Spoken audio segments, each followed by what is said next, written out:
Chaque jour, un verset de la Bible, une pensée et une invitation. Plus de power avec Léo. Chaque jour, nous nous confrontons à des choix, à des défis, et parfois nous nous trompons. C'est humain, n'est-ce pas? Mais comment réagissons-nous face à nos erreurs? C'est-à-dire, généralement, nous avons du mal à reconnaître nos fautes, ou nous essayons de tout justifier. Par contre, l'humilité, cette qualité que parfois il est tellement oubliée dans notre société, nous apprend à reconnaître nos fautes et à rechercher à s'améliorer, à devenir la meilleure version de soi-même. Elle est le miroir à travers lequel nous voyons notre vraie nature. Dans le livre de Daniel, nous trouvons une prière puissante de confession qui illustre parfaitement l'humilité. J'ai prié le Seigneur mon Dieu et je lui fis cette confession. S'il te plaît, Seigneur, Dieu grand et redoutable, toi qui gardes l'alliance et la fidélité envers ceux qui t'aiment et qui observent tes commandements. Nous avons péché, nous avons commis des fautes, nous avons agi en méchants et en rebelles.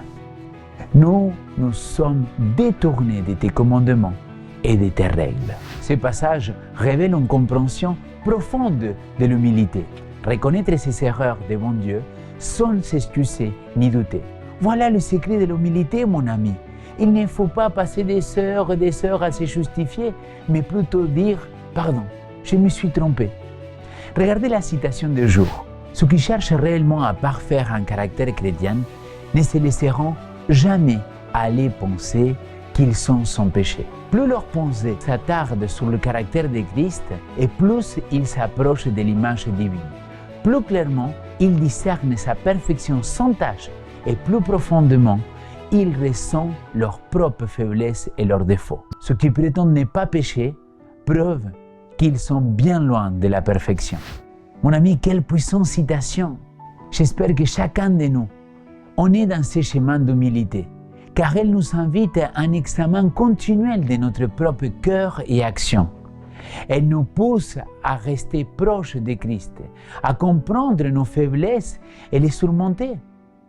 Par l'humilité, nous gardons nos cœurs ouverts à la transformation divine, prêts à apprendre et à grandir.